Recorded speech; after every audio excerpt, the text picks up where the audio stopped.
All right, hello and welcome everyone. It's ActInf Lab Livestream number 45.1. It's June 1st, 2022. Welcome to the ActInf Lab. We're a participatory online lab that is communicating, learning, and practicing applied active inference. You can find us at the links here on the slide. This is a recorded and an archived livestream, so please provide us with feedback so we can improve our work. All backgrounds and perspectives are welcome, and we'll be following good video etiquette for live streams. Head over to activeinference.org to find out more about what we're up to at the lab and participate if you'd like to get involved. We're here in live stream number 45.1, and we're in our second discussion around this paper, The Free Energy Principle Made Simpler But Not Too Simple, by Friston, Costa, Sajid, Heins, Ueltzhöffer, Pavliotis, and Parr.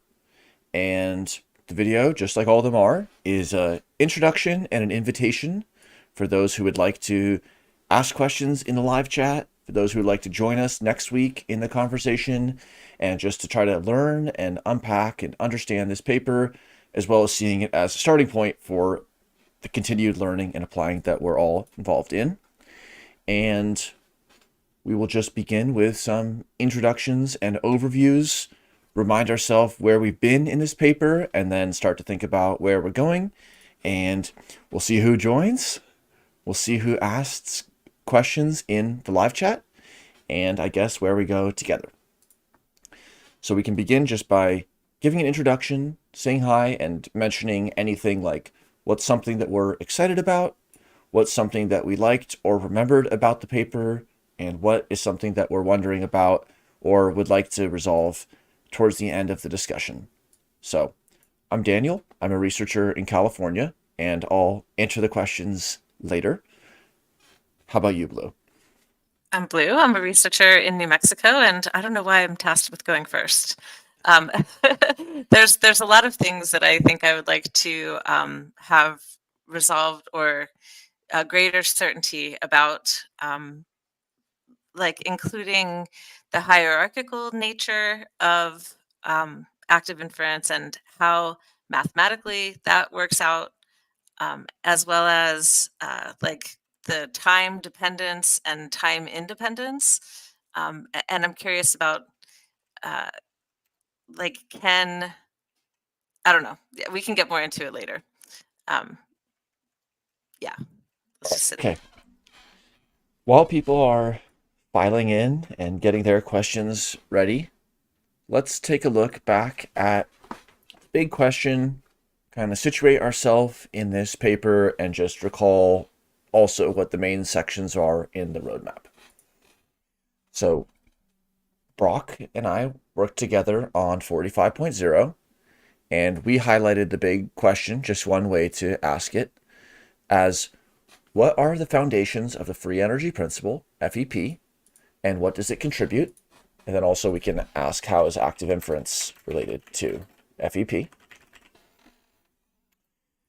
And we drew from the abstract where they mentioned starting from a description of the world in terms of a random dynamical systems and ending up with a description of self-organization as sentient behavior.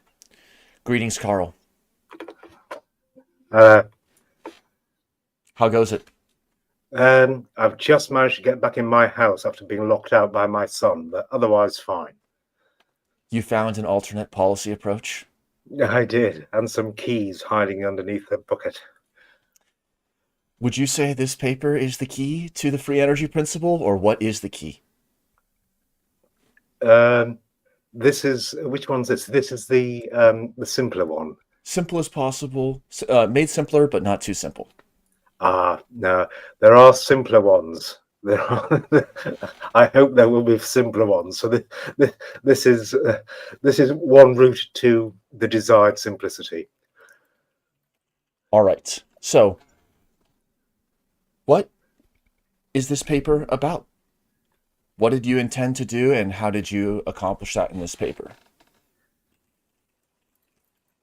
It was originally conceived as a brief summary of the particular physics paper. If you remember that one that's an archive, a very dense 100-page deconstruction of physics as we know it. So this was meant to be a technical rehearsal and focusing specifically on the free energy principle and the active inference part, and was meant to be as simple as you could get it, but as it was being written, it became more and more complicated. So now we're writing another one that's even simpler. It was a technical rehearsal, then it was a dress rehearsal, and then before you knew it, it was showtime. A full production, yes. Well, there's many places to jump in, but first, thanks so much for joining, and feel free to join and leave as works for you. We were interested at the outset with the layout and the roadmap of the paper. So you described how there's the introduction, and then the following sections are topically arranged. So how did these 7 inner sections come to be? Is that the 7 islands in the island chain? Are there other topics? How did you come to this order and these 7 sections? Right. Are you posing the question to me? I guess Blue could go for it, but maybe you could go first. So I can't see who else is here, so I'm not quite sure who else could speak to this. So from my point of view, as the author, it was exactly as you say. It was the stations en route from the basics or the basic assumptions of the free energy principle, which is basically the Langevin equation, right through to the end, which is an account of sentient behavior meant in a very deflationary way. So it was just the steps that you would need to take to go from a Langevin description of some system through to, first of all, defining systems of interest that had steady state solutions, and then further thinking about the nature of thingness, how you would distinguish a thing from something else, and the implications of that distinction as articulated with a Markov blanket for the dynamics and various interpretations of those dynamics. And of course, the interpretation we use is that of self-evidencing or gradient flows that look as if they are the kind of gradient flows you would see in systems representing in a Bayesian sense the causes of their sensory inputs on their Markov blanket, and then looking at special classes or types or kinds of particles, and in particular the limiting case of large particles where the random fluctuations on the particular states, namely the Markov blanket and their internal states, tend to zero, essentially vanish, such that you are now describing things that have a classical aspect in the sense that they you wouldn't need a sort of microscopic or quantum description, that they move and behave in accord with classical or Lagrangian dynamics, and that has some special constraints on these gradient flows on the Lagrangian or the surprisal that is being read as a gradient flow or sharing the same minima as a gradient flow on variational free energy. And that takes us then to the final move, which is what that would look like in terms of planning as inference, and the articulating that in terms of expected free energy. And then we stopped. Awesome. Blue, anything to add, or we can continue this line? You know, I have a question that's like a burning question from reading this paper and listening to Karl talk, and then also doing the textbook reading group. I'm curious about the language, the causes of sensory inputs. So, and I'm curious about this because you can see it in so many ways. And I know that it's open to interpretation and depends upon the model of the system. But as someone from a neuroscience background, like the cause of my sensory input is like a 450 nanometer light wave or a pressure wave through air in terms in in the sense of sound. So when you think about the cause of the sensory input, like if there's a red balloon and I'm seeing red, like that's 700 nanometer light wavelength that I'm actually detecting. But the balloon is like missing from that, and so I just wonder, why did you choose this term, or do you mean it in a literal sense, or is it supposed to be abstracted? Am I supposed to come away from the cause of my sensory input, come away from the red light, and go more toward that's a red balloon? I would come away from the red light and go more towards the red balloon. Would you excuse it for a second? But the son that lost me out is just knocking on the door because I stole his keys to punish him. I'll just All see good. Thank you. Move away from the red light. Away from the red light. Sorry about that. Yeah, no. So the notion or the use of the language causes is used in a very broad sense in terms of carving up all variables into causes and consequences. So very often when you talk in any modeling context, particularly in terms of the inversion of a generative model, people ask, well, what do you mean by inversion of a generative model? Well, what I mean is a generative model is a probabilistic description of the joint occurrence of causes and consequences. And usually the consequences are observable and the causes are not. So they're sometimes referred to as hidden causes. So the generative model provides this description of the joint occurrence, probabilistic relationships between causes and consequences. And the way that we, or the way that one can understand sensations or sensory samples is as the consequences of some abstract causes. But because the causes are hidden or unobservable, they can only be inferred. So these causes now become random variables that can only be inferred. So it's from the point of view of a modeler, the forward model or the generative process would be a map from cause to consequence.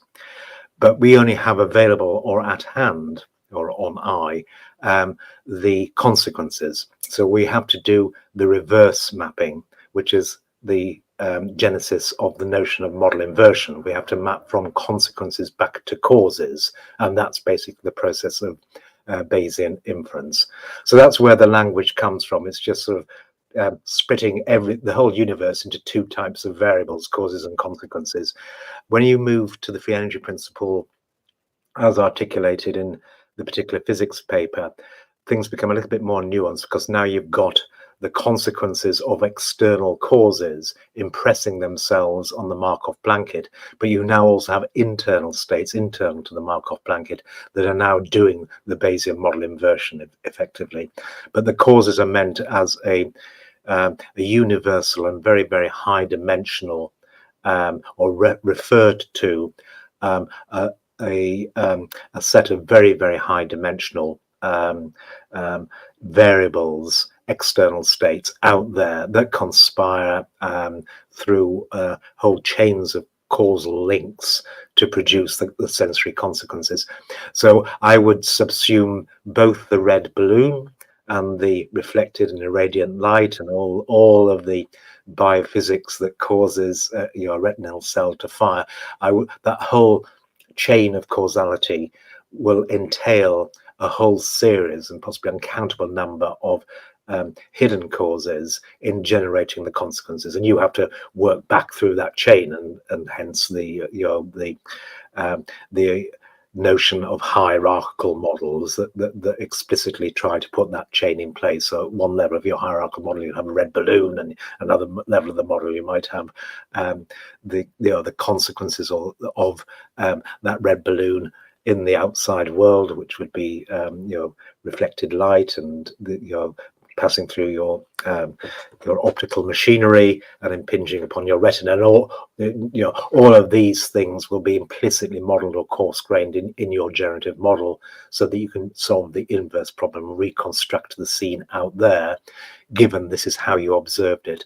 Because how you observed it is specified in the generative model through a likelihood mapping. So if I knew the cause, red balloon, what would it feel like? How would I palpate it? What would I observe?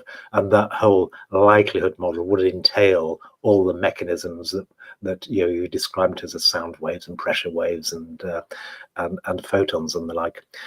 Just to conclude, another common word or phrase people use, certainly in machine learning, for this notion of causes that are unobservable, that they are effectively random variables because they are the support of a generative model, which is specified as a probability distribution, is hidden states.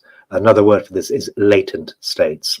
And I've been told off by some reviewers for using the word latent states, but I can't remember why. So I've reverted to this, using them in exactly the same sense, that latent states or hidden states are those unobservable variables that are distinguished between from observable states or outcomes or measurements or data. So that's where the language comes from. That's Awesome. very helpful. Yeah, it really helps me because it's something that I've struggled with, but to think about it, a hidden cause in terms of a causal chain that leads to the observation, that's a very helpful way for me to think about it. Thank you. Good. Yeah, and also how hierarchical nesting of models, which we can come back to. It's like one model might be the unobserved is the temperature in the room, and the observation is the number on the thermometer. But you don't really see the number, you see the light. So then you could have a two-step model where the causes of the temperature are the shape of the thermometer, and then the shape of the thermometer is what number it is. And so depending on how much data and the adequacy that's needed, one could coarse grain and just say, we're going to go from the hidden state to the observed inferred number, or can start to parse that if there were degrees of freedom there. Let's maybe go through. Oh, continue. No, I was just going to say that's a nice example. But you could have a sort of a deep artifact or person or creature with actually has a representation of temperature as the cause of the shape or the height of the thermometer, or you could have a very shallow artifact that just registers the height of the thermometer. And I have in mind here the difference between a thermostat and me or you. So we would know that we would represent and explain changes in the shape in terms of a change in temperature, because that's our model, and we would have a deeper model.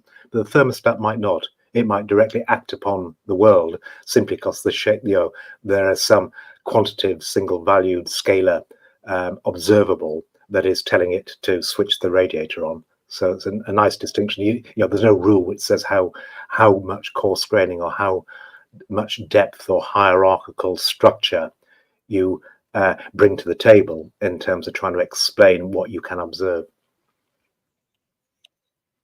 Great. Let's go to quite early in the discussion, in the introduction.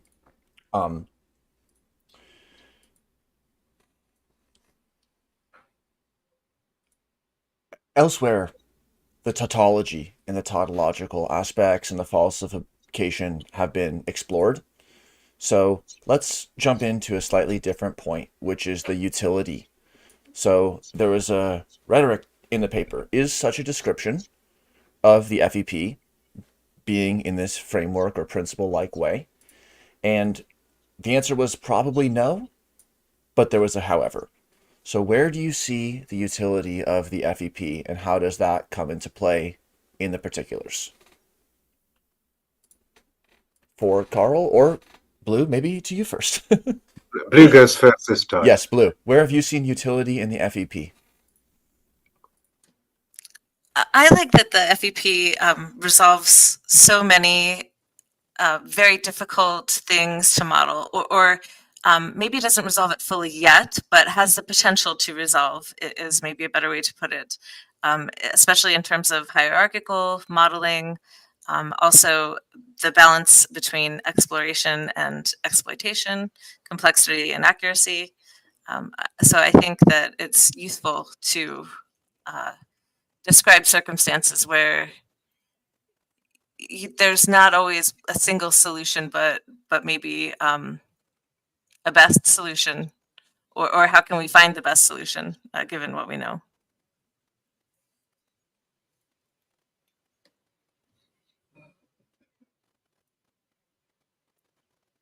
Okay. What would you say, Karl? What was the function of this example with the principle of least action, which we'll also want to explore? But how is there utility in the FEP? How is there utility in the principle of least action, and what is their relationship between FEP and the principle of least action?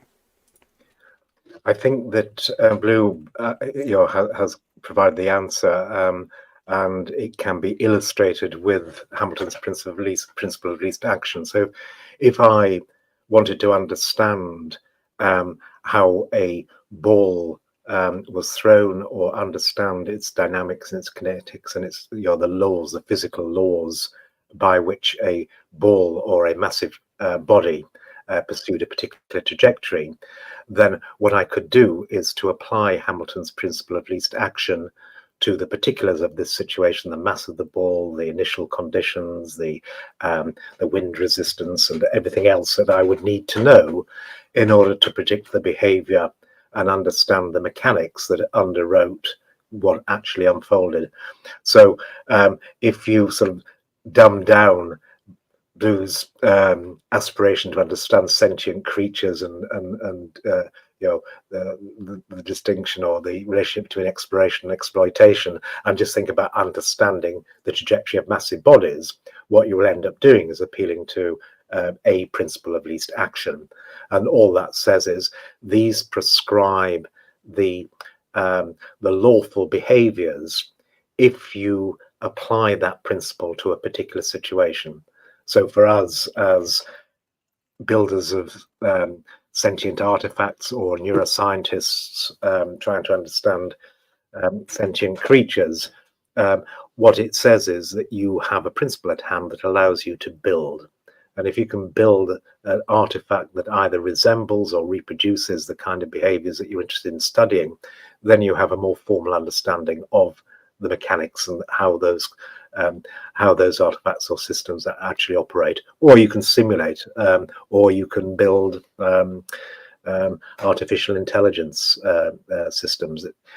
So it's all in the pragmatic building of something by applying the free energy principle to something. And you may be asking, well, what is that something? Well, it's a generative model. So all the hard work starts not in understanding or deploying the free energy principle.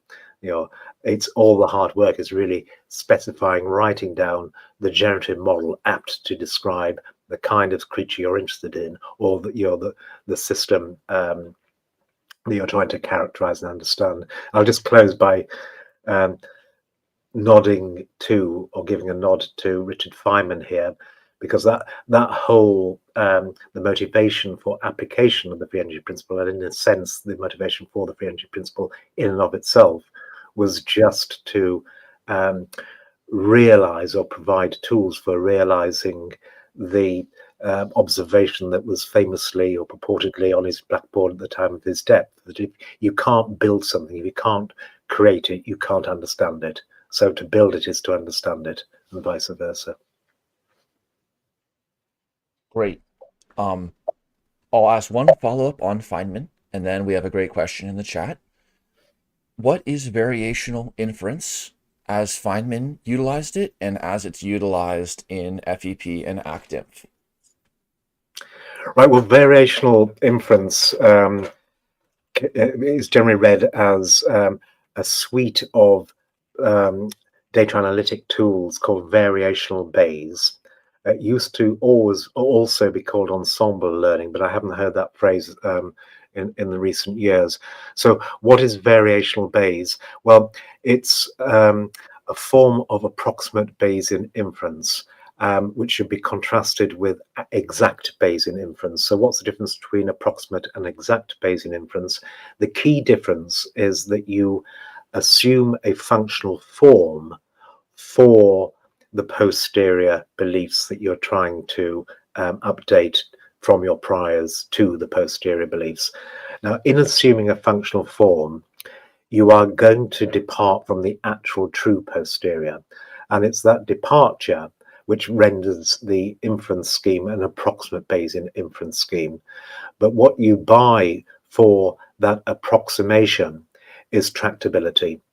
So exact Bayesian inference cannot be realized physically, and by which I mean it's mathematically intractable and also numerically impossible to do exactly, even if you have enormous sampling and you use sampling-based procedures like Metropolis Hastings or Gibbs sampling, which just open brackets is another way of approximating a posterior, just with lots of with a large number of samples and sample density. So what's the fundamental importance of the move from exact Bayesian inference to approximate Bayesian inference, namely variational inference? It's because you've assumed a functional form which makes your inference approximate, you can now analytically convert what is an impossible marginalization or integration problem into a tractable optimization problem. So just to put some flesh on that, if you wanted to use, well, let's take Richard Feynman's problem.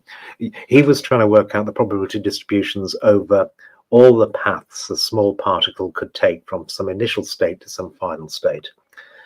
Now, given the nature of the paths he had in mind, there is a universe of an enormous uncountable number of such paths, which meant that any either analytic or numerical realization of these paths meant that it was impossible to normalize the distribution by marginalizing or integrating over the distribution to work out the normalization constant, also known as a partition function, which you would need in order to specify the probability distribution.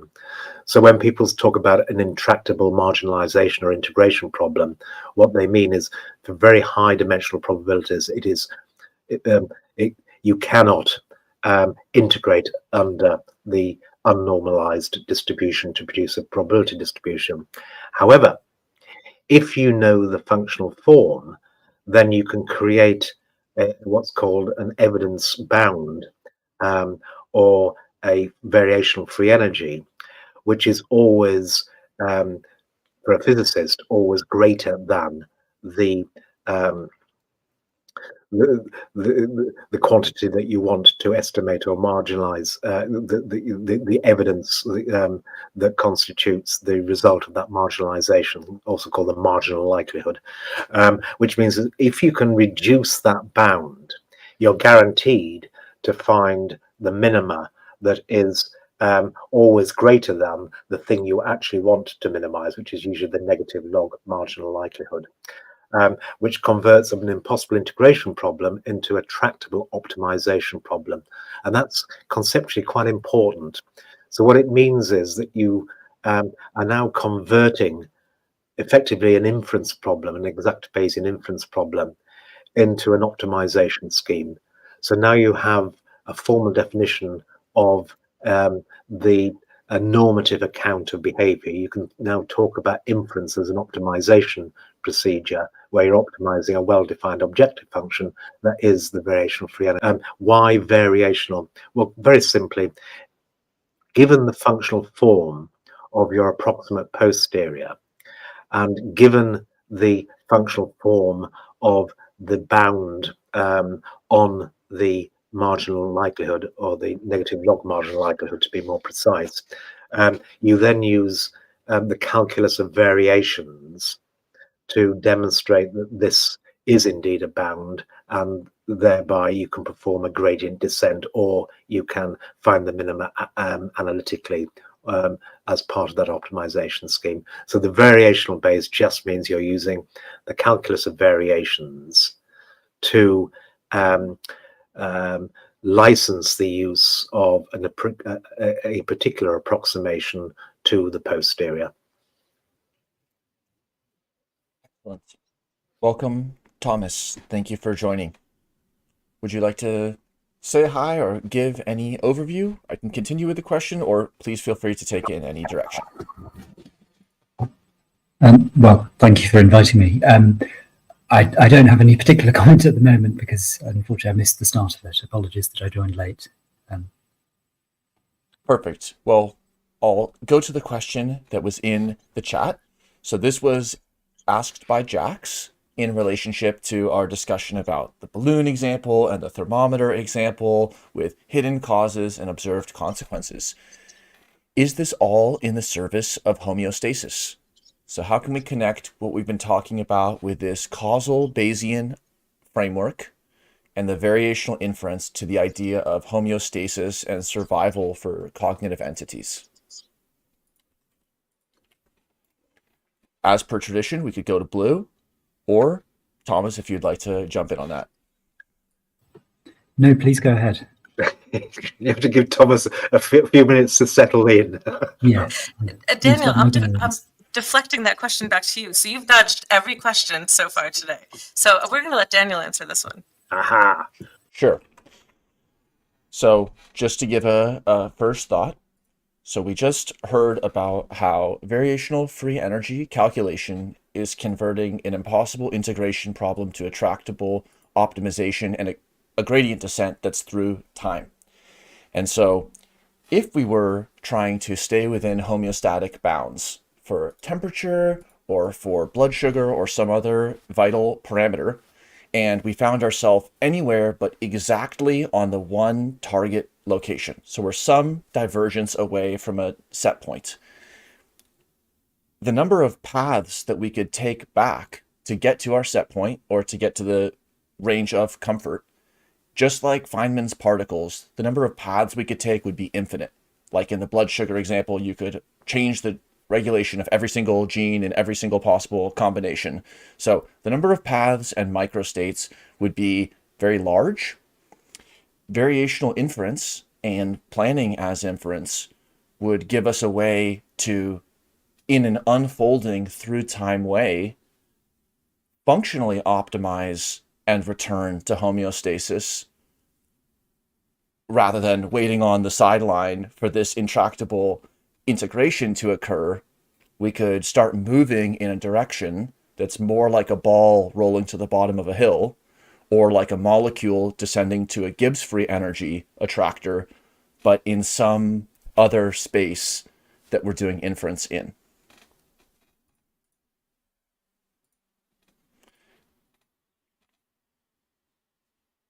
Maybe Blue next? We'll go from least knowledge to most. Yeah, so I don't know, homeostasis, I think there's always, so we started off by saying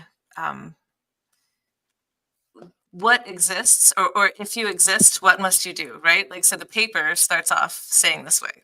So if something exists, what must it do? Rather, what must something do in order to exist? So it starts with the reverse of this, and I think homeostasis is like the most driving force behind life, which goes back to the Life as We Know It paper, and also a particular physics. So what must something do in order to exist? Something biological must maintain this non-equilibrium steady state density of homeostasis, because if you don't, then you die. So equilibrium in a living system is death. And so fundamentally, I think that it does come back to homeostasis. Yes. Awesome. Thomas? Sure, I think I've got my bearings now. So I think homeostasis is always quite an interesting comparison with, or thing to relate back to variational inference and the free energy principle. And for me, part of the reason for that is that homeostasis is really just the observation that sensor values tend to live in some particular space over time or some particular distribution. So it's more, when we talk about homeostatic bounds, what we're talking about really are just a description of how things tend to be. And coming back to this question about inverting this question of how things have to exist and going in reverse and saying, well, it does exist and it exists in this form, how does it then do it? We're sort of starting, when we talk about homeostasis, from the principle that we are in this range, and traditionally you then talk about negative feedback type mechanisms, reflexive correction of deviations from some set point. But you could also see that as exactly the process of maintaining some steady state density over time, of climbing probability gradients, exactly as you would for variational inference. And when you look at things in that framing, then, and particularly because in homeostasis we're normally dealing with sensor values, whether those be baroreceptors or measures of glucose control and, of blood glucose and that sort of thing. We're really dealing with a probability distribution over some sort of sensory data here, predominantly interoceptive data, which is effectively a marginal likelihood once you then equip it with a model of how those sensor variables are generated. So one of the things that's useful in terms of taking it from homeostasis to variational inference, or putting it in the realm of the free energy principle, is it then asks you to try to formulate the sort of generative model you'd need to be able to explain those data, and therefore to optimize your own internal environment. And that's, I think, where a lot of the interesting neuroscience comes in, where you try to build the models that the brain might use, and then invert as the process of performing autonomic reflexes and the like.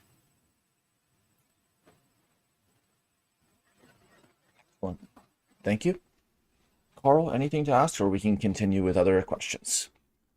No, just very briefly, just to reinforce the last two answers.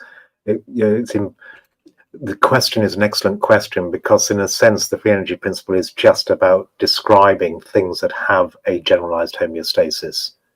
So it's not saying how do you implement homeostasis, it's saying that our universe seems to be populated with things that possess a homeostasis. So what behaviors what principles must they conform to? So, it's a very good question. In this notion of generalization, we just heard generalized homeostasis, and I'd like to ask how it's connected to two other generalized synchrony and generalized coordinates of motion. And if there's any other generalizations, we can add those. But how might this notion of generalized homeostasis be related to generalized synchrony for one entity or in communicating ensembles, and then the notion of generalized coordinates of motion?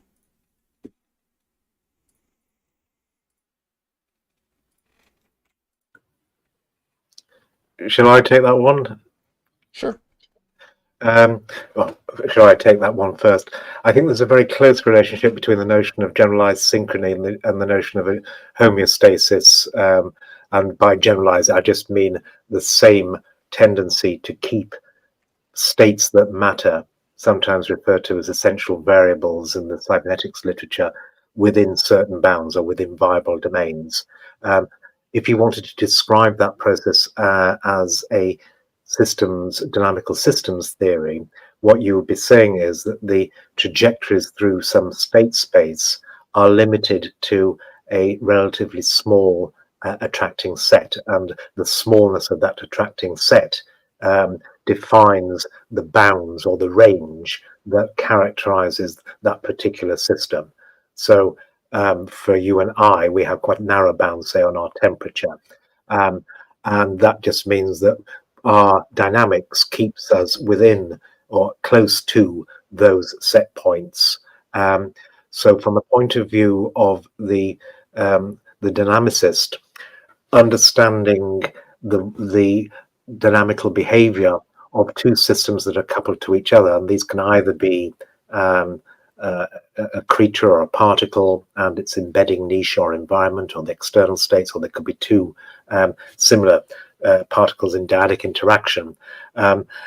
The way that if they are coupled and they are both restricted to a small set of states or paths that they relative to the total number of states or paths that they could pursue or occupy, then they're said to have a generalized synchrony. Technically, it means that I can predict how I will move given your state and vice versa. So I think there is a very close formal relationship between the notion of generalized synchrony and homeostasis of the kind that is accountable to the coupling between one system and another system. Generalized coordinates of motion, I think, are meant in a slightly more technical sense. So in order to understand the dynamics, so to move from a description of things in terms of where they are in some state space, say your temperature, and now to understand the processes that keep you at a certain temperature, then you have to talk about the rate of change of temperature, or the paths in a state space where one dimension or coordinate of that state space is temperature. So how would you describe mathematically paths? Well, you could just have a long list of states as an increasing function of time, or there's a more compact way of describing a path, which is effectively to use a Taylor expansion and describe it with a list of coefficients of that Taylor expansion, which turn out to be the state you're in at the moment, your velocity, your acceleration, your jerk, and all higher order temporal derivatives. And if you go to an infinite number of temporal derivatives, you can now reconstruct, using that Taylor expansion, your trajectory into the future and into the past. So generalized coordinates of motion are just the observation that you have to, in describing, or more precisely, in defining the support of a probabilistic description of a system. If you want to describe the paths, then you just augment the state with all its higher order temporal derivatives. And that's called generalized coordinates of motion. Interestingly, should be slightly disambiguated from the way that people use generalized coordinates in physics. So that's usually read as basically thinking about a complete description of the system just in terms of the state and its first order temporal derivative. So you'll come across, for example, in mechanics, P and Q, so momentum and position. If you're in quantum physics, you'll be dealing with real and imaginary parts of a particular variable or a probability distribution. The important observation here is that you've got more than one variable to describe what's going on. And this, if you like, is the simplest kind of generalized coordinates of motion. So it's basically x and x prime, or the rate of change of x, or x dot. But you can extend that notion ad infinitum to create a Hilbert space, or an infinite dimensional space, where one point in this infinite dimensional space encodes or stands in for, mathematically represents an entire trajectory or path. And that's the formalism that, in fact, the free energy principle is actually articulated in terms of path integral formulations. Awesome. Thomas, would you like to add anything there? It's difficult to know what to add to such a comprehensive description. I suppose one thing I'd pick up on is, and perhaps this is more a question for Karl, but you mentioned the idea that a Taylor expansion is a more compact way of describing the trajectory. I was wondering whether that's necessarily true. I appreciate it would be if the trajectory is relatively simple, but you could argue that you need a very large number of Taylor coefficients to be able to adequately describe a more complex trajectory. Complex in the sense of nonlinear, whereas a whereas it may be simpler in some circumstances just to have a series of discrete temporal points. Yep, excellent question. So yeah, so it speaks to when I or people like me talk about compact, where sort of implicit in that statement is the notion of some truncation. And certainly one truncation of the kind you just mentioned would be having a discrete set of points. But if you wanted to represent the entire path, you're obliged to write down an infinite number of numbers. You can either write an infinite number of states as time moves forward or backwards, or you can write down an infinite number of Taylor coefficients or generalized coordinates of motion. Certainly generalized coordinates of motion in and of themselves don't afford any compactness. But when you actually apply these different kinds of representations, practically speaking, then there are two kinds of truncations that now present themselves. If you're dealing with continuous time trajectories, so that your path is now described as a function of time, you normally have to truncate it by specifying t equals 0 and some horizon in the future. The initial and the final state. So there's a choice there that you have to make in order to deal practically or numerically, and indeed in some instances analytically, with a path by truncating its length in time. The equivalent truncation in generalized coordinates of motion is in terms of a discrete bound or upper limit on the number of the generalized coordinates or order of the temporal derivatives. The nice thing, the compactness comes in generalized coordinates, in that there's a natural space in which you can do that truncation, and that comes from the fact that as you increase the order of the temporal derivatives or the order of the generalized coordinates of motion, because the variance of the random fluctuations on the higher order motion gets large very, very quickly, you can assume that after a certain number of generalized coordinates or orders of generalized coordinates of motion, the precision is effectively 0. So that means that you can get away with in describing an infinitely long trajectory with a small number of generalized coordinates, because there's no further information in the higher orders. So it now becomes like a local description. But and in that locality, it becomes compact in the same way that you would discretely change the length of the time series or the path in a sort of in a function of time formulation. So practically, what tends to happen, and it has to happen in the sense that the random fluctuations have to be fast. Therefore, they have quite a narrow autocorrelation function, and that the shape of the autocorrelation function determines how quickly the precision of higher order motion decreases. So generally speaking, even for quite smooth random fluctuations, you don't need generalized orders of motion beyond about 4 to 6 orders of motion. So just practically speaking, then you now have a compact representation. But in doing that truncation, you now can no longer roll out the path using the Taylor approximation to t equals infinity.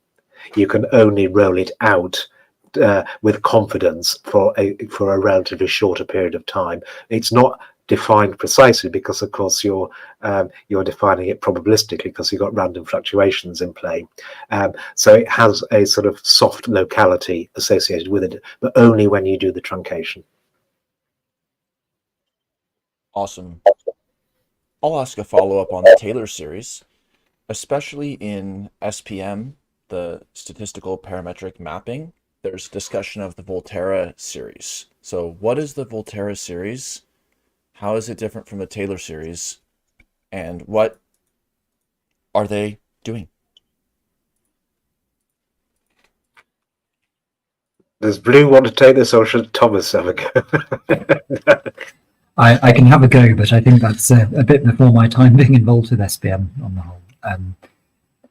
As I understand it, it's more a kernel-based representation of dynamics where you're looking at convolution with particular kernels over time as an expression of how dynamics might evolve. Beyond that, I think I'll probably have to refer back to Karl to answer that one in any detail. Unless I'm asking to understand a little bit of the history of the movement from focusing on the Taylor and the Volterra to only seeing the Taylor series in the current paper we're discussing. So, but Thomas is absolutely right. The Volterra series is a way of describing convolution operators that are an equivalent description of your equations of motion in terms of convolution kernels of increasingly high order. But Daniel, you're also absolutely right implicitly in the sense that a Volterra kernel expansion just is a functional Taylor approximation to any given dynamical system. So what's the difference between a Taylor expansion of a path of a function and a functional approximation? It just it's using exactly the same technology, but now expanding the or applying the Taylor approximation to the equations of motion, so the functions that determine the flow of a system. So you're applying a Taylor approximation to the flow operators or the equations of motion, but the spirit of the expansion is exactly the same as a standard Taylor expansion. I don't think we need to know much more about it really, in the sense that the Volterra series expansion is another way of providing a compact description. Compact in the sense you truncate the Taylor expansion. In the same way we were just describing truncating the order of generalized coordinates of motion to get a compact representation, and in some instances a compact inversion scheme. So normally when people actually apply, and certainly as we apply in a practical data analysis context, Volterra series, we generally don't worry about very high order terms. And in fact, all our software is written just to deal with first and second order terms. So we actually stop at the second order derivatives or functional derivatives, which is, even simpler than the stopping at the fourth or the sixth order in terms of expressing the original variables in generalized coordinates of motion. But because it's really a device that just re-represents a differential equation in terms of convolution operators and kernels, it doesn't really get you anywhere in terms of understanding the mechanics or the theory behind it. So there is nothing in the free energy principle that refers to the Volterra series expansion, but you could always derive a Volterra series expansion and the implicit kernels to a certain order, given some differential equations that at hand. And if those differential equations are doing a gradient descent on free energy, such as in a Bayesian filter, you could always articulate a Bayesian filter in terms of a convolution operator, which might be one way of understanding how Bayesian smoothing and Bayesian filtering operates. Awesome. We're deconvolving and adding action in many, many layers and adding more depth to the deconvolution and to the planning and inference. Blue? So speaking of convolution, no, I have a follow-up question that's maybe a little bit convoluted, or hopefully I can articulate it well. So when we're talking about, in the very beginning of the paper, you talk about the Fokker-Planck equation, and then you talk about the path integral formation, and the Fokker-Planck encompasses random fluctuations, and then the path integral formulation encompasses the trajectory, right, of a particle. And we talked about, or you talked about the fast path and the slow path, and the Fokker-Planck is fast, and then the path integral is slow. So I just want to kind of try to wrap my mind around what happens, like for atoms inside of my cells. Okay, there the density is over states, like the atoms can occupy excited states or any number of states, but the cells are really the ones doing the work. The motion is happening inside of cells, so that's kind of the slow procedure, right? The path integral path. But then when you think about the cells, they're in my body. So the cells then are occupying the states, and I'm doing the moving around. So then I'm on the trajectory. And similarly, like I am in any number of states with all the rest of the humans on planet Earth. We're all in any number of, like we could be any number of places, but they're all on planet Earth. And then planet Earth is moving at a slower trajectory. So what is the math kind of, or can you guess or maybe foreshadow how the math compresses or unfolds in this kind of hierarchical situation?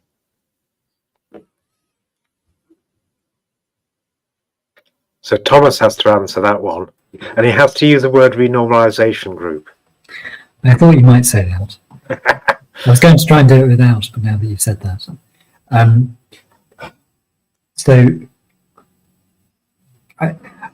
Just to start with, I mean, you mentioned this problem to start with in the context of the Fokker-Planck equation and the path integral formulations and looking at that sort of distinction, which I think is interesting when thinking about fast and slow, but it is to some extent orthogonal. I think it's interesting when thinking about fast and slow, in that you might expect that the Fokker-Planck equation describing the rate of change or the evolution of some probability density is going to be a slower evolution than the evolution of sort of individual particles that might be described by the stochastic differential equation or Langevin equation of that system. There may be very fast fluctuations, but really what we're dealing with when we're dealing with the Fokker-Planck equation is some summary statistics, some slower change over time that might be reflective of a mean or a variance. That does link back then into the idea of a renormalization group, which is a way of describing how things at one temporal scale can be summarized in terms of some slower changes and some faster changes. Typically, the way you might do that in a dynamical system setting would be to look at the Jacobian, which is a linearized version of the flow equation, and look at the eigenvalues and eigenvectors of that flow. And the eigenvalues tell you how quickly the system is either expanding or contracting, or how quickly it's decaying in one direction, or in unstable systems going off towards infinity. That means that if you take the set of eigenvalues, they will tell you a series of different directions that the system is changing in and the speed with which they're changing. That means that you can choose at some point at which, or some threshold above which, the eigenvalues are considered slow and below which they're considered fast. Have I got that the right way around? I have, as long as they're negative eigenvalues. Those eigenvalues are each associated with an eigenvector, which is just a way of expressing some linear combination of the components of that system, or you could think of it as a direction in some high-dimensional space that describes the position of that system at any one time. By separating things out, or separating out the eigenvectors and the particular directions based upon whether their eigenvalues are large or small, you can separate the system out into its components that move very slowly and decay very rapidly. That move very slowly, and those that decay very rapidly. And that's effectively the principle that the renormalization group works on when applied to these kinds of systems, because it then says that if we have some way of describing all the things in that system, we separate them out into the fast and slow components, we can then say, well, let's just look at the fast components, find some new way of grouping them, and then look at the fast components of that, or the slow components of that, and continue separating it out hierarchically to multiple different scales. And that can be quite interesting in a range of settings to think about the emergent behavior you might get at higher and higher levels, when the dynamics at the lower level might be a very simple description. And I think that's probably what you were getting at when you were talking about the sort of very fast movement of atoms in your cells versus the slightly slower movement of yourself, and the even slower movement of things that are much larger and evolve over a much larger time scale. You could read each move from one time scale to the slower time scale as an application of a renormalization group operator. Is that enough from your perspective, Karl? Have I said the words renormalization group enough? Yeah, yes, that's excellent. Thank you. Interesting. I just wrote down, Thomas, when you said thinking about fast and slow, and that plays into this meta Bayesian cognitive systems on cognitive systems angle. Any entity might be thinking fast and slow, famous work, but this is thinking about the fast and the slow, maybe of a cognitive entity, and maybe that's multi-scale. So I'm going to bring another question into the chat, and then we'll be continuing on. What type of boundary does a Markov blanket define for a system? Functional in terms of ports, or constructive and modular with interfaces? Or might both viewpoints be considered depending on modeling reasons?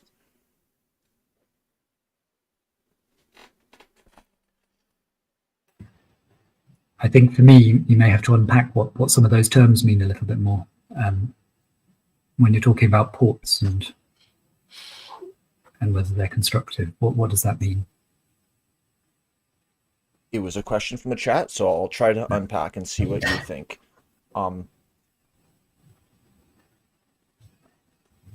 Perhaps even a general question would be, what is the physical interpretation of these Markov blankets that are being identified? Are they causal or functional connections that occur across an interface, like a USB port?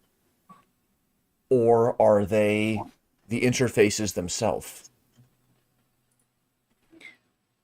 Or in what viewpoints exist to interpret the Markov blanket in terms of the modeling of some defined system of interest?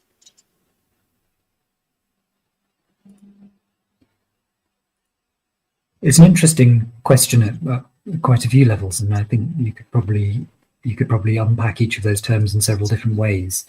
And I guess the first thing to do is think about how we define a Markov blanket and what it actually means, because we can sit around interpreting it in various ways for different sorts of systems. But actually, the key thing is that it's a probabilistic relationship. It's a relationship between normally three distinct sets of variables, where we're saying that two of those types of variable are separated by the Markov blanket probabilistically. And all that means is that the two that are being separated are conditionally independent of one another once we know the thing that's doing the separating. And the thing that's doing the separating is the Markov blanket. And often that means that there are direct relationships between each of those things in the blanket, but no direct relationship across the blanket. But then it's important to think about what sort of relationships we're talking about, whether those are dynamical relationships and causal relationships and all sorts of other ways you can describe the interactions between pairs of states. And it's a discussion we've had on and off for the last couple of years, really, about what is the relationship between dynamics and probabilistic relationships, and even which probability distributions are appropriate to use to even define a Markov blanket of this sort. One answer to that is that we can look at the Markov blankets associated with some steady state density. But we can also do the same thing with any probability distribution, which includes distributions over the paths, and look at the independence or dependence between different paths. When formulated in terms of path, there's a slightly clearer relationship between the dynamics of the system and the Markov blanket, because once we've said that the path of one variable or two sets of variables are independent of one another, given the tradition about the dynamical coupling, and implies a certain degree of sparse coupling between those in a dynamical setting. So that, and it's probably once you look at the dynamical setting that a lot of the physics, as you framed it, might come in, because you can then start to interpret that in terms of physical influences and things that might cause an acceleration or a change in velocity or a change in position, and interpret it in terms of physical forces. There are of course other ways in which you can look at Markov blankets, and sometimes they're interpreted in terms of sort of cell membranes and that sort of thing. And I wondered whether that was what was meant when ports were mentioned, because you can think of sort of ion channels as being ports that allow interactions between two sets of states. I think when people make those sorts of comparisons, you have to be very careful about what exactly you mean, which variables reflect different parts of that blanket. So, for instance, you might talk about intracellular, extracellular ion concentrations being independent of one another, conditioned upon the state of some cellular protein.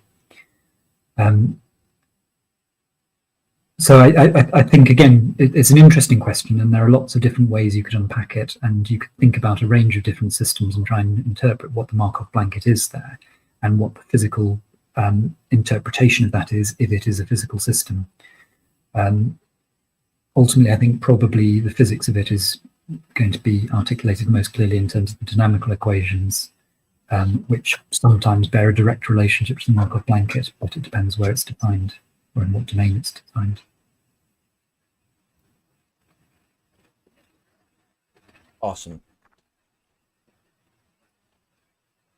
There was two complementary ways that this question one, it's like this is where the two paths first branched, and they're complementary. But could you describe where equation one begins and read it however you see fit, and then the question mark at the end, and then help us understand how the probability density can be expressed in two complementary ways? What is equation one showing? What does the question mark leave us with? And how do these two sides shown on the left and the right provide two complementary approaches?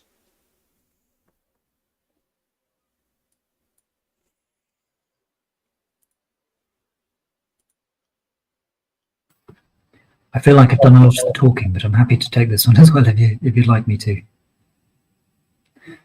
Sure. So, first line of equation one, we're really just describing some dynamical system that has some fluctuations associated with it. So there's some degree of randomness, where that randomness may be interpretable as deterministic behavior at a much faster scale that we're effectively ignoring through the application of our renormalization group that we were speaking about earlier. So our x in this equation is some variable that's evolving through time. The f of x describes how in a deterministic system that the rate of change of that variable would depend upon the variable itself, depend upon its position in space. And the omega term at the end here, it tells us that there's some additional fluctuations associated with that, something that's changing in a less predictable way, at least at the scale and speed of description that we're interested in.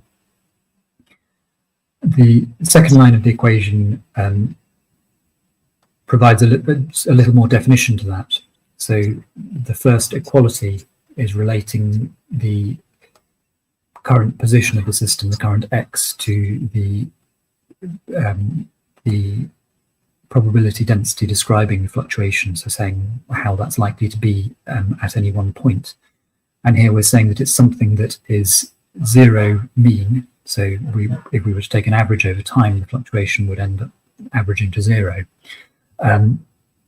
But then we're also defining a variance that's associated with it, and that's this 2 times gamma parameter, which effectively tells us about the amplitude of those fluctuations. The implication symbol then is saying, okay, so if we've found that or if we've defined it in this way, so we now know the form of fluctuations, that then tells us the form of the rate of change of x. And we know that if the average rate of change or the average fluctuation is going to be 0, then the average rate of change of x is just going to be our f of x. So the same path or the same rate of change the x would have if we were dealing with a deterministic system. However, we then have this additional uncertainty around that rate of change, which inherits exactly the same variance as the random fluctuations did. So we then finally have this third line, which says, so what is this probability distribution? How do we now account for what the distribution of x would be at some time, or and I say at some time to make an additional distinction that isn't necessarily expressed in this slide, which is that we can talk about the distribution of x evolving through time from some initial conditions, or we can talk about the distribution that it will eventually attain if we wait until we're a long way from our initial conditions, which is then the steady state density, so the point at which the Fokker-Planck equation here evaluates to 0. So there are several ways now we can think about the distribution of x and the density associated with it. Equation 3 then says, well, we could also look at it a different way and think about some distribution or density over alternative trajectories that x could take in alternative paths, which is a description of a slightly different sort of quantity, but is equivalent in many ways because they're determined by exactly the same things. Does that sort of make sense? I know I've said quite a lot there. Awesome. Have I got myself out of answering the next question? Yes. Probably one rain pass. Maybe we can even just continue walking through and understanding the formalisms. It's how we structure the dot zeros, is with the formalisms and the figures in order. And so we follow along and try to connect key points in between. So you wrote that both the Fokker-Planck and the path integral formulations inherit their functional form from assumptions about the statistics of random fluctuations in 1, which we just described. Then you describe the path of least action and the most likely path. So what is happening in 4? Where is the fluctuation being reduced to 0? And what does it mean to take the most likely path or the path of least action?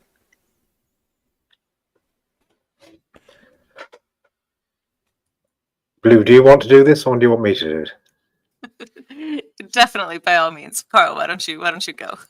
Okay. So just to backtrack a little bit and just to reiterate some of the key points that Thomas just made, just notice that everything basically starts with this Langevin equation or stochastic differential equation. And then you can go in one of two ways. You can go via the density dynamics description of the probability density distributions, which is a description which is deterministic, or you can go via the path integral formulation, and you can map gracefully between one and the other. They're complementary. You can derive one from the other. A little bit like the difference between dealing with the equations of motion or dealing with the convolution operators that we were just talking about. They're equivalent in many senses. However, the way that they are used in the free energy principle are very distinct. So I just wanted to rehearse that because that speaks to the particular question here. Where did the random fluctuations go? Before I do that, though, just to note that all that the first equality in equation 1 is telling you is that there is some probabilistic relationship between x and x dot. That's all it's saying. It's just saying that there is some coupling, and normally interpreted in terms of a causal coupling, between a function of x and x dot. So if you just think about our previous conversation in terms of generalized coordinates of motion and everything coming along in pairs like p's and q's, in classical physics, or real and imaginaries in quantum physics. This is why there's always a pair of things, at least two things to worry about, because all that we're saying here is that there's some relationship between where you are and how you're moving in state space, and it's a probabilistic relationship. So if you think about what that means in terms of modeling things, this is a state space model, so it tells you nothing about which is a most likely state to be in. It just tells you how likely, where am I going to go from here? That's all it's telling you. That's all we know. So you can start to think now about the probability distributions or where I will be in the future, or you can think about probability distributions over the trajectories or the paths that you take, and that's basically what Thomas was highlighting previously. In the free energy principle, the Fokker-Planck is actually not used very much. So I'm just saying for Blue's benefit, she was worried about the sort of fast and slow and how does that fit into the Fokker-Planck. In fact, most of the interesting stuff comes from the path integral formulation. The Fokker-Planck does bring a lot to the table, but only when you look at the solutions to the Fokker-Planck equation that you would get under the assumption that it has a solution, and you get into things like the Helmholtz decomposition and solenoidal flow and all of that interesting stuff, and the link between the steady state density over states and the dynamical coupling that underwrites or defines the original Langevin equation. But if you can ignore all that if you wanted to and just talk about the probability distributions over paths. So no longer am I defining my homeostasis in terms of the states that I occupy. That's a side product of the trajectories and the dynamics that I typically evince when I'm in this situation or at this point in state space. So I think the more powerful, and certainly the basis of the free energy principle, the more powerful calculus is actually in the path integral formulation. So you can tell a free energy principle story without even mentioning the Fokker-Planck equation if you wanted to. And really, that story is a story of least action, or Hamilton's principle of least action. So what does that mean? It just means that one way of summarizing the behavior of things, or the characteristic behavior of things, is in terms of the most likely way forward from here, the most likely trajectory or path from this point in state space. What is that? It is the path of least action. What is that? It's nothing more than the most likely path. What is the most likely path? Well, it's just given by the Langevin equation, the flow operator, the f of x, iterated in time in the absence or under the most likely random fluctuations. So what are the most likely random fluctuations? Well, we just said that the most likely random fluctuation is 0. So all that we're doing is taking the omega, the random fluctuations, out of the equations of motion, and that just is the path of least action, which is just the most likely path. And if you apply the calculus of variations to that notion, you get these expressions that in equation 4 here. So if you interpret the action A as the probability or the surprisal or the negative log probability of a particular path, then if you want to minimize the action, you're just trying to identify the path that is most likely, that is just the evolution of the system without any random fluctuations. So the first expression, which follows a convention pursued in this paper and other papers, that the paths of least action, namely the most likely paths, are in boldface. All this says is that the most likely path in boldface simply is that which renders that path the most likely for this system, which is another way of saying that it minimizes the action. What does that mean? Well, it means that if you deviate from this path in any way, known as a variation, hence variational calculus, if you vary or deviate from this path, then you are going to increase the action. So you can think of a marble rolling down a long valley, and the course of the marble rolling down a long valley will follow a trajectory that is always at the minimum of the height of the valley, and therefore any deviation from that path will cause you to climb the sides of the valley, and therefore the path integral, or the average action, the average action will be slightly bigger than the path of least action. So that's basically what is meant by the second implication, which is that any variation of the path about the path of least action will cause an increase in the action. And another way of stating that is that the path of least action at the point of the minima, infinitesimal changes don't change the action because you're at the flat bottom, or microscopically the valley has bottomed out, and therefore your variation is zero. And another way of expressing that is where we started, which is that the path of least action follows the trajectory in the absence of any random fluctuations, which is just the final equality down there. So it's just the original Langevin equation, but without random fluctuations, or with the most likely random fluctuations. So I brought on, as you saw, this classical Waddington epigenetic landscape. Here's the marble rolling down a hill, coming towards us. Might we interpret decisions as being bifurcations?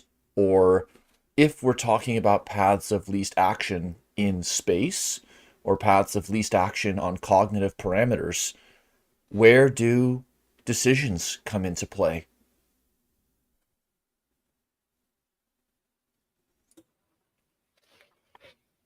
That's definitely for blue, that one. Yep, I knew it. So can we even make decisions? I'm going to just answer your question with a question. Because, I mean, if up until this point, we are just a sum of all the things that have occurred up until this point, we now have a model that's based on all previous action. And when you come to this, bifurcating path, you're just going to take the one that minimizes free energy, right? Like, isn't that how it goes? So according to your model and all the things that have brought an organism to that point. That's my answer. Good. Sticking to it. Right, I want Thomas to answer now, but he can't. He must use the words free will. I'm not going there. I don't feel philosophically qualified enough to use those words. I skipped right over it, but said it more or less. Anyone can address how is free will related to free energy, or how decision-making plays into a path of least action. While Thomas is gathering his thoughts, to slip free will in a non-philosophical sense into his response, I think that's absolutely right. So, the notion of a bifurcation, I think, is very prescient when you think about paths of least action on any energy landscape, in particular a free energy landscape. But at the same time, if we just pursue the path of least action, there are no decisions, or it looks as if there are no decisions from a mathematical point of view. But in virtue of the fact that there is an indeterminacy about the paths that you would pursue from the initial where you start, say the marble at the beginning of at the top of the hill here, that indeterminacy, I think, does call into question whether technically the chaotic structure that underwrites the itinerancy of the thing that we are trying to model will actually induce a sensitivity to initial conditions, which means that we can never totally predict how we will behave or the decisions we will make given our state of mind and the state of the world at the present time. So I think there is a latitude to talk about free will, but it would be of the kind that inherits from deterministic chaos and sensitivity to initial conditions. And that's quite important, or framing it in the context of bifurcations in deterministic dynamical systems theory is quite an important move, because of course the Langevin equation does not admit deterministic chaos because you've got random fluctuations. So you have stochastic chaos, or you could have stochastic chaos, but you can't have deterministic chaos. So the question now is, is there any opportunity for deterministic chaos in the context of the free energy description of sentient behavior and choice making? And I think there is, but only in a very special class of systems where the internal, the particular states, or the internal states and the blanket states don't have any random fluctuations. And you may be asking, well, they must always have random fluctuations. Well, not necessarily at a particular scale. If you take 100 million neurons, or say even 1 million neurons, and you now write down your state as the average of a population or ensemble of neurons, all the random fluctuations and neural noise will be averaged away. And this is exactly the same mechanics that Thomas was talking about before in terms of the renormalization group, and taking certain mixtures carefully to eliminate fast fluctuations and random fluctuations. So the argument would be here, if you want to talk about bifurcations in the sense of transcritical bifurcations or hot bifurcations as a way of describing a particular path of least action, or paths of least action from slightly different initial conditions, then I think you'd be perfectly licensed to do that, but you'd have to be very careful in saying that we are assuming here that the dynamics are deterministic and therefore only apply at a particular scale. And they apply it at a scale where the particular dynamics, the internal and blanket states, don't possess any random fluctuations of that matter. And that's quite interesting, because there are other things that inherit from that assumption. Again, coming back to this notion of different kinds of particles, some very, very small particles, like the single cells that Blue was talking about before, maybe so small and in number and in size that you cannot average away the random fluctuations, and they would not show any deterministic chaos.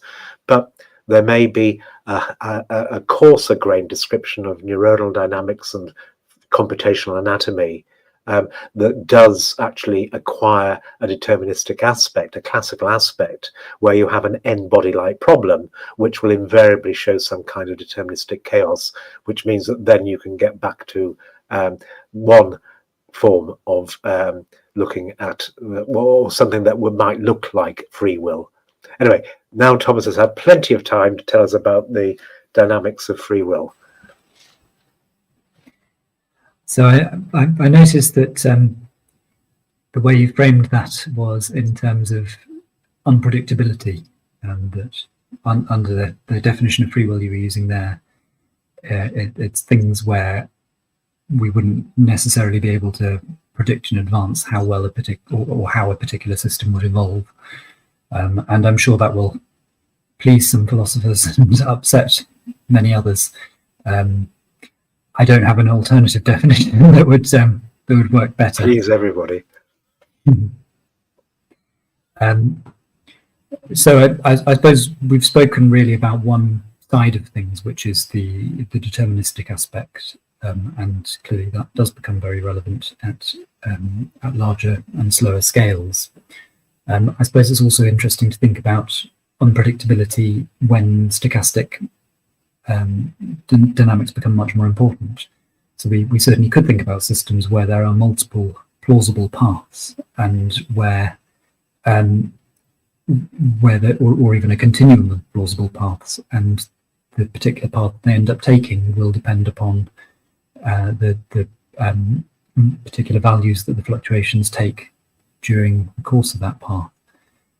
Arguably, if the fluctuations are themselves just dynamical systems that are deterministic but occurring at a much faster scale, it's still not really unpredictability of the stochastic sort, because ultimately it's described by a deterministic dynamical system, which again brings us back to this renormalization group idea.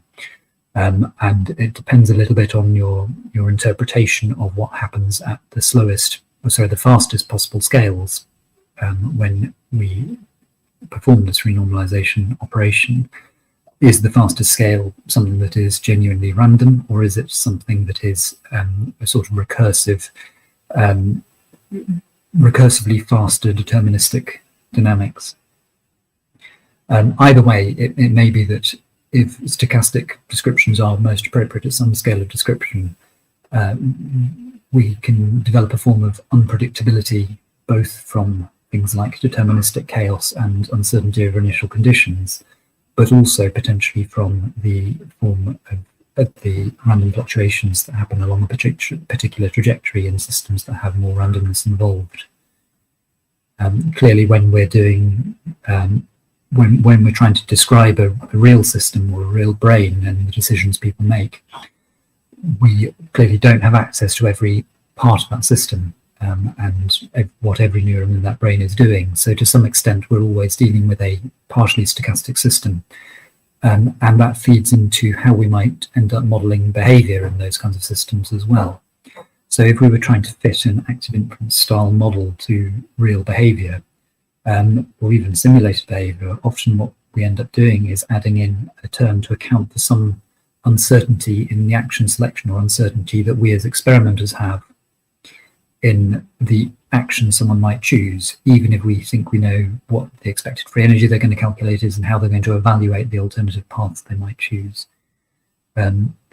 So that's just an acknowledgement that if we don't know everything, if we don't have a complete description of the system, then we have to some extent allow for some stochastic parts of that.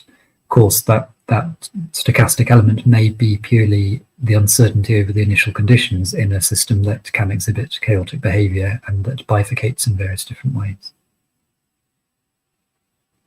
Awesome. We'll continue on as we approach the end of the .1 and introduce something we had talked about in terms of the Markov blanket previously, but it's the particular partition.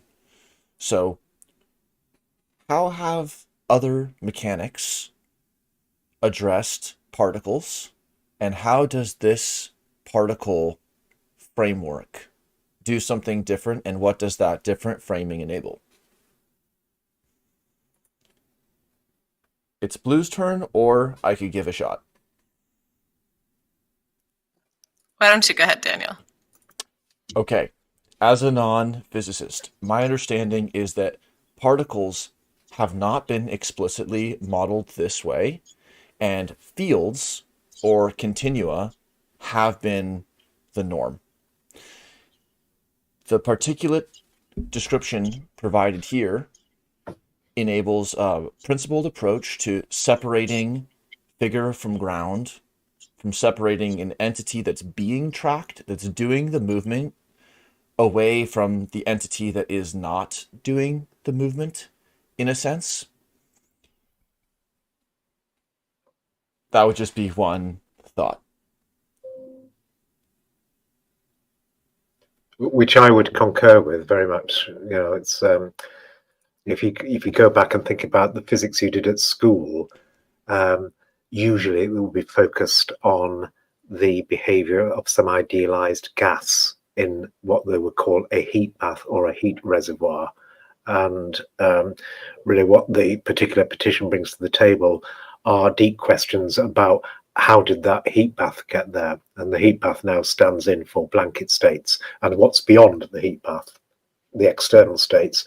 So you know, it is a move which I am not aware of being attempted in any other branch of physics. So in quantum physics, the Markov blanket, or the thing that contains the particle of interest, probabilistically speaking, is usually defined in terms of a Schrödinger potential, and the functional form of that potential leads to all the applications of quantum electrodynamics that you might encounter. And I repeat, in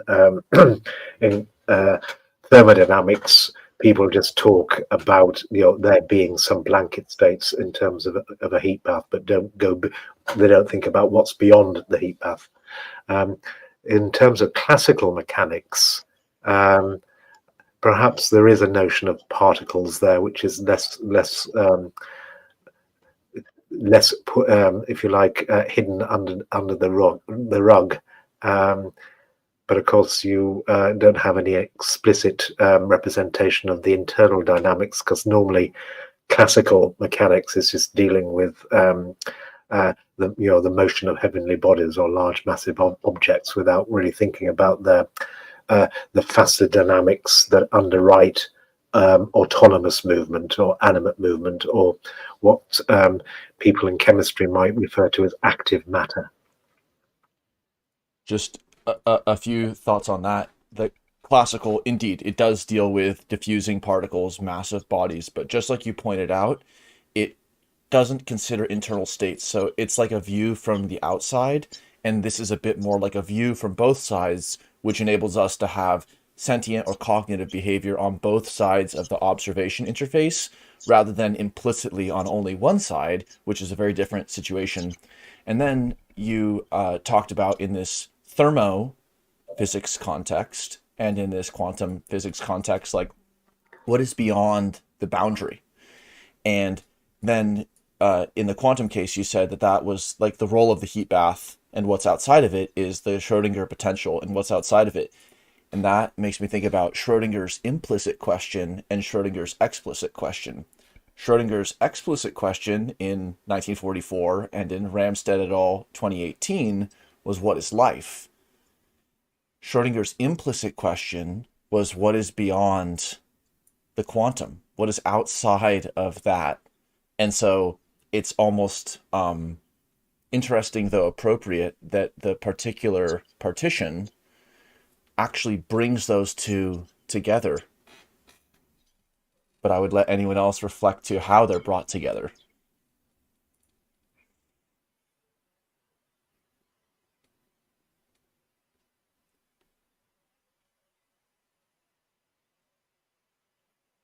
If anyone wants to add, or we'll just continue to leave a few little pieces before closing the dot one. I was hoping that Thomas and Blue, I think that's an excellent observation. I just wanted to reinforce it. So, what is life? It's basically coming back to our early question. It's those systems that are equipped with a homeostasis of sorts. But beyond that, these things move. So there are homeostatic systems that are self-constructing and self-maintaining that move. And this, I think, speaks to the importance of having the active states that couple back and influence the external states beyond the Markov blanket. So, again, speaking to another important natural kind, the distinction between inert particles and active particles, where you've got this active autopoietic-like aspect to the maintenance of the homeostasis. So, I think that's quite an important observation, that we're not talking, we are talking about a bidirectional exchange across the Markov blanket. Just to reiterate your sort of observation that what we're doing here is trying to account for the coupling between the inside and the outside of something. We're not just interested in the inside, as in classical physics, or the outside, or what it looks like from the outside in terms of, statistical mechanics, or what it looks like from the outside in terms of classical mechanics. We're actually trying to get to the meat of the maintenance of a Markov blanket and thingness in an active context. So then, as a closing round here, I want to point to one tension that we pulled in the dot 0. So here in footnote 21, it says a lot of interesting things, but then it says minimization implies a teleology that goes beyond any claim of the FEP. Do particles minimize surprisal or free energy? Well, minimization implies a teleology that goes beyond any claim of the FEP. Okay, very well. Later, the question is asked, is it tenable to interpret gradient flows on variational free energy as variational inference, or is this just teleological window dressing? So where is teleology? Is teleology in the FEP? Or is it window dressing? What's the window? What's the building? What's outside the building? Is minimization teleological? And is that in the FEP's claims? Or what other claims are coming to the table if it's not part of FEP in the strict sense? This is Thomas's favourite question. I didn't know. My favourite question in that I've asked it before. Several times. And waxed lyrical about it. I mean, it is a tricky question in lots of ways. I mean, to some extent, the answer to the big bold question is both. And I think it's also worth asking the question: is it useful? So the reason we've spoken about it quite a lot in the past, and one of the reasons it's come up, is that in some of the recent formulations we've dealt with in some of the papers that we've been discussing, is that the free energy or the gradient flows have been on some normally steady state density that can be interpretable as a generative model of sorts or as a marginal likelihood. Now, the challenge is that a marginal likelihood in itself is not necessary, or is I suppose a special case of the free energy, when the variational density that we were speaking about earlier, this tractable part of the optimization problem, is exactly equal to a true posterior density once we've performed Bayesian inference. So the question we've often asked is whether that Kale divergence, whether there's divergence between our approximate distribution, our variational distribution, and our true exact Bayesian solution, and whether, if that is defined stipulatively as being zero, whether there is a meaningful role of free energy minimization as being interpretable as inference. And there are several possible answers to that. One is that we're really dealing with when we're engaging in computational neuroscience, we're dealing with a tractable approximation to how systems behave. So it's useful from the perspective of a computational neuroscientist to be able to write it down in terms of a free energy functional, but not necessarily treat that as a literal description of what brains and sentient creatures are doing in terms of the variational free energy aspect. We could still interpret the marginal likelihood as before, or interpret gradient flows in the marginal likelihood as before. Another answer to it is that part of what makes inference work, particularly in a dynamical setting, is not going to the bottom of a free energy minimum, but it's finding a way of staying there. And so that depends upon the ability to predict and the ability to represent some dynamics of how a system is evolving over time. So it's a question of staying at the bottom of the marble, staying at the bottom of the valley and not deviating up the sides. And we could interpret that as a form of inference as well. And here we then deal with flows that are not necessarily up or down free energy gradients or marginal likelihood gradients, but are maintaining the same level or staying at the bottom of the valley. And that's often what we refer to in terms of the solenoidal flows. And this links back to a lot of the discussion we were having about deterministic versus sort of chaotic dynamics, or I suppose deterministic chaos, where systems can behave in a range of different ways that is very difficult to capture if you're just going up and down probability gradients. So it talks about how we go around probability gradients, how we circle around the hill or along the valley, and the potentially chaotic way that we do that. And that results in a form of prediction. It results in a way of staying at the bottom of the valley and not leaving it. So we could interpret that as a form of inference as well. I think there probably are still some open questions as to whether under certain circumstances it looks as if we are also minimizing this KL divergence part, this divergence between the approximate and exact Bayesian posteriors. And I think that's still open. I think plausibly there will be ways of writing things down that look as if they're doing that.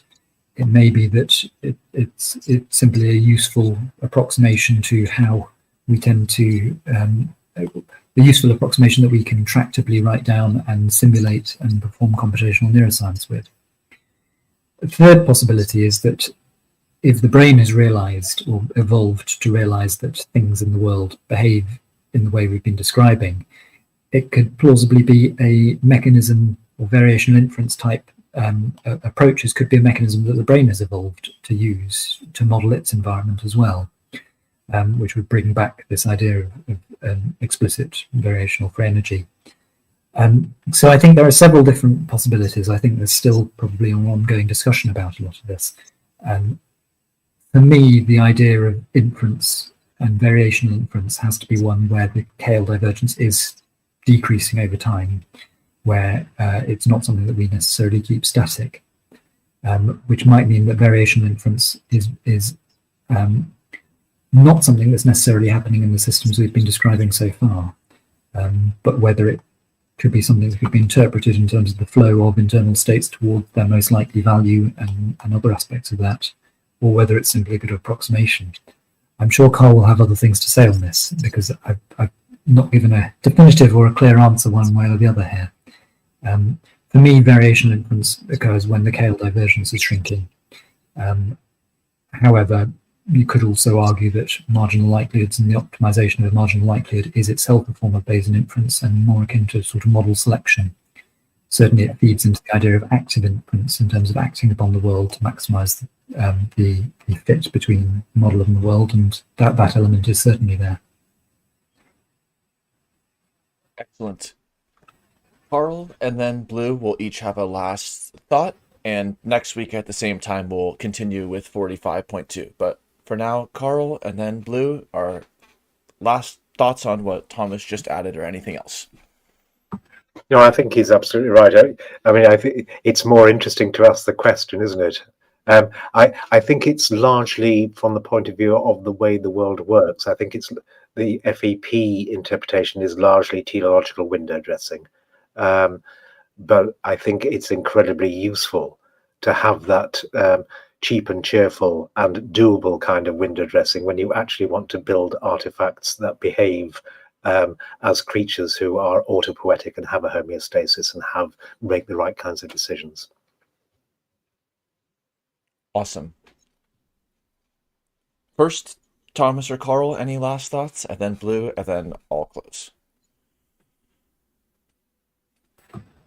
Just to say thank you for organising this and for inviting us to be part of it. Blue? Yeah, it was great to have you guys here, and I definitely had some questions that I've been wondering about for a long time resolved, so that was really great. Yes, this was an excellent discussion, and we sometimes think about the dot zero as almost like preparing the marble. I don't know if it's blowing it out of glass or just bringing it to the edge of the bathtub, and the dot zero we just walk through in the order as it was laid out and try to follow the traces and understand some of the causal dynamics at play behind the writing. And then in the dot one, we're in kind of like this plane, and so there's little micro variations, some local sense to be made, but I really appreciated how we opened up a lot of threads and also covered a lot of the key aspects of the paper. And then we'll be looking forward to the dot two when we get to climb or descend or circumambulate and continue the discussion. So thanks again to Karl and Thomas and all the other authors for this great paper, and thank you Blue and Brock for the dot zero. See you next week. Bye. Bye.